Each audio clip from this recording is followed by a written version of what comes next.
नमस्कार, भारत की आवाज देख रहे हैं आप। महामहिम राष्ट्रपति जी के अभिभाषण में एक और बात की चर्चा है। महामहिम राष्ट्रपति जी ने कहा है कि सरकार के निरंतर प्रयासों से भारत एक बार फिर विश्व की सर्वाधिक तेजी से विकसित हो रही अर्थव्यवस्थाओं में से एक बन गया है।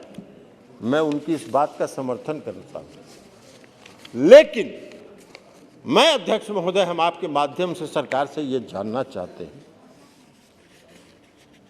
कि अगर शरीर का कोई भी स्वस्थ शरीर, कोई भी व्यक्ति का स्वस्थ शरीर कब होगा? जब उसके सभी अंग सही होंगे, उसके हाथ, पैर, सर, सब अंग सही होंगे।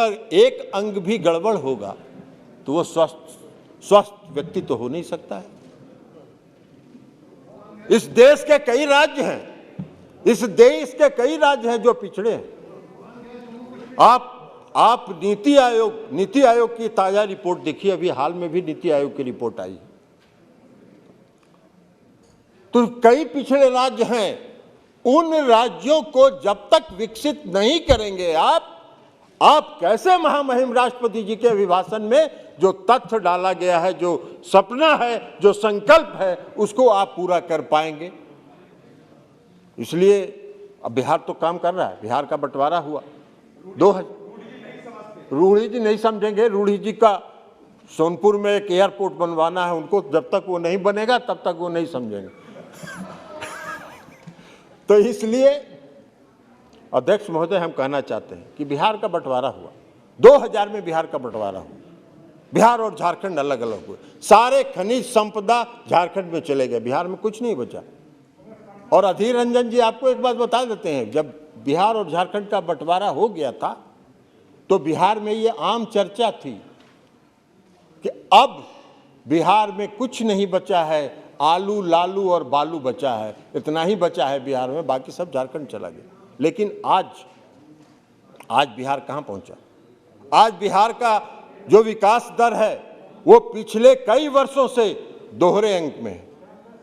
बिहार का विकास दर दोहरे अंक में है। और अभी जो आर्थिक सर्वेक्षण, इकोनॉमिक सर्वे वित्त मंत्री जी ने प्रस्तुत किया है, उस आर्थिक सर्वेक्षण में ये कहा गया है, उस आर्थिक सर्वेक्षण में है कि आज बिहार का प्रति व्यक्ति आय सालाना 1221 रुपये हो गया है। 1221 रुपये हो गया, जो 2019-20 में 45,071 रुपये 45 रुपये था, 2020-21 में 46 रुपये था, और आज बढ़ के वो 1221 रुपये हो गया सालाना, एनुअल।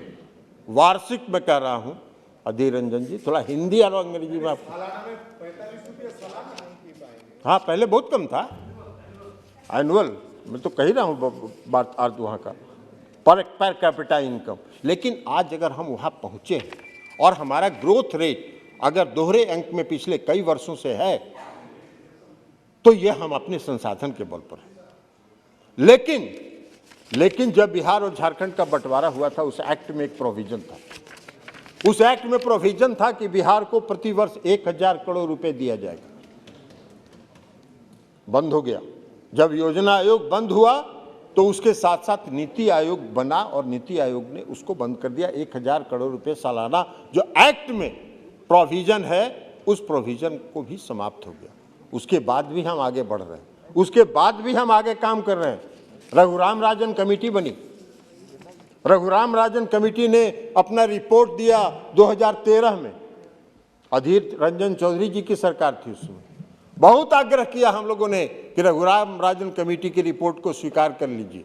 रघुराम राजन कमेटी ने अपने रिपोर्ट में कई राज्यों के बारे में, बिहार के बारे में, उड़ीसा के बारे में, कई राज्यों के बारे में चर्चा किया कि ये पिछड़े राज्य हैं और इनको विकसित करना चाहिए। लेकिन इन्होंने उसको ठंडे बस्ते में डाल दिया। अब आज परिणाम यह है कि रघुराम राजन कमेटी का रिपोर्ट ठंडे बस्ती में पड़ा हुआ है। अब नीति आयोग बनी। नीति आयोग का मतलब होता है national institute of transforming India. अभी नीति आयोग की जो रिपोर्ट आई है, ताजा रिपोर्ट में, उसमें आप कह रहे हैं कि बिहार बहुत पिछड़ा है। अरे भाई, तो बिहार अगर बहुत पिछड़ा है और उसको अगर आप आगे नहीं लाएंगे, उसको अगर आप विकसित नहीं करेंगे, तो आप विकसित राष्ट्र की कल्पना कैसे कर सकते हैं? आप विकसित राष्ट्र की कल्पना अधूरा रहेगा। तो इसलिए ट्रांसफॉर्म इंडिया, जो national institute of transforming India, India का ट्रांसफॉर्मेशन कैसे होगा? इसलिए हमारे राज्य से ये मांग है कि बिहार को पिछड़ा थी विशेष राज्य का दर्जा मिलना चाहिए, और राज्यों को भी दीजिए, जो पिछड़े राज्य हैं उन सभी राज्यों को भी दीजिए, और उसके साथ साथ जो पिछड़े राज्य हैं उसमें भी विकास करिए, तो आगे बढ़िएगा और तभी आपका विकसित राष्ट्र की कल्पना आप कर सकते हैं। और इसकी बात नहीं कर रहे हैं, रूढ़ी जी के बारे में भी कहा अधीर बाबू ने, और रूढ़ी जी कुछ कागज वो लिख भी रहे हैं। बिहार विधानमंडल ने विशेष राज्य के दर्जा की मांग बिहार विधानमंडल ने सर्वसम्मति से पारित किया था, उसमें रूढ़ी जी के भी लोग सहमत थे। और रूढ़ी आज किसी कारण से आप नहीं कर सकते हो, आप उसका समर्थन नहीं करते हो, अलग बात है। हम आपसे मांग भी नहीं रहे, हम तो आदरणीय प्रधानमंत्री जी से मांग रहे हैं, हम तो इस देश की सरकार से मांग रहे हैं, और बिहार को विशेष राज्य का दर्जा मिले, यह बिहार के हित में है, राज्य के हित में है, और इसलिए हम इस मांग को आदरणीय प्रधानमंत्री जी से रख रहे हैं। मानना नहीं मानना, स्वीकार करना अस्वीकार करना, ये प्रधानमंत्री जी का विशेषाधिकार है, लेकिन हम मांग तो रख सकते हैं राज्य के हित में। मैंने आपको चर्चा की कि 1.5 दशक से हमारा जो विकास दर है वो है। अब विशेष राज्य के दर्जा बहुत लोग चर्चा करते हैं, 15th फाइनेंस कमीशन की चर्चा करते हैं कि 15th फाइनेंस कमीशन में विशेष राज्य के दर्जा के बारे में कोई अनुशंसा नहीं है। 15th फाइनेंस कमीशन ने लिखा है अपने रिपोर्ट में कि हमारा मैंडेट ही नहीं है, मुझको ये मेरे क्षेत्राधिकार ही नहीं है वित्त आयोग का कि हम पिछड़े राज्यों के बारे में कोई टिप्पणी करें। तो जब उसके मैंडेट में नहीं है, उसके क्षेत्राधिकार में नहीं है, तो उसकी अनुशंसा की क्या आवश्यकता है? ये तो आदरणीय प्रधानमंत्री जी को फैसला करना है, केंद्र की सरकार को फैसला करना है कि जो पिछले राज्य हैं हम उसको विकसित कर आगे बढ़ाएं कि नहीं। यह भी सवाल उठता है कि भाई बिहार के विशेष राज्य का दर्जा देने से क्या लाभ हो जाएगा? बहुत सारे लाभ हैं, सबको मालूम है क्या लाभ होता है।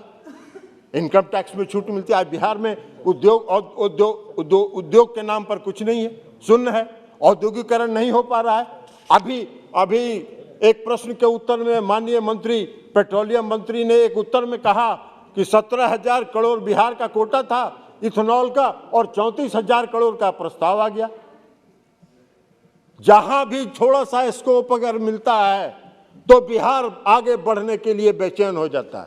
थोड़ा सा हम लोग को स्कोप मिला, चूंकि हमारे यहाँ प्रचुर मात्रा में जो रॉ मटेरियल है इथेनॉल के लिए, मक्का मेरे यहाँ पर पर्याप्त मात्रा में उपलब्ध है, तो इसलिए आज हम उसको आगे बढ़ रहे हैं। जैसे ही सरकार ने छूट दिया कि शुगर केन से अलग हटके भी, शुगर के उत्पादन को चीनी के उत्पादन से अलग हटके भी सीधे इथेनॉल का उत्पादन आप कर सकते हैं, वैसे ही बिहार में बाढ़ लगी।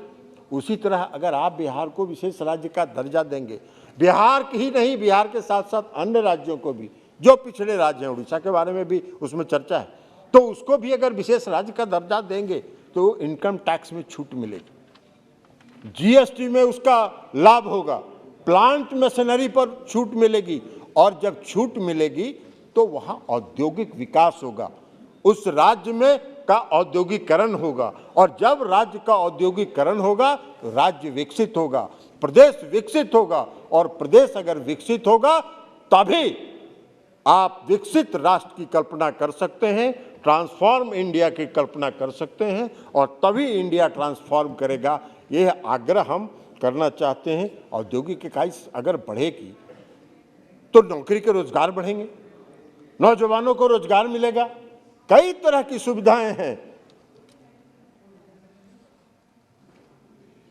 ट्रांसपोर्टेशन पर छूट मिलता है, तो कई तरह की सुविधाएं हैं जो विशेष राज्य के दर्जा के कारण लोगों को मिल सकता है। तो इसलिए हम माननीय आदरणीय देश के आदरणीय प्रधानमंत्री जी से यह मांग रखते हुए कि बिहार को विशेष राज्य का दर्जा दिया जाए, यह हम उनसे सलाह मांग रखते हुए, उनसे आग्रह करते हुए, उनसे अनुरोध करते हुए, और जो महामहिम राष्ट्रपति जी के अभिभाषण पर जो धन्यवाद का प्रस्ताव सदन में पेश हुआ है, उसका समर्थन करते हुए मैं अपनी बात समाप्त करता हूं। बहुत बहुत धन्यवाद। अगर आपको हमारा ये वीडियो अच्छा लगा है तो प्लीज़ लाइक, शेयर और सब्सक्राइब करना ना भूलें।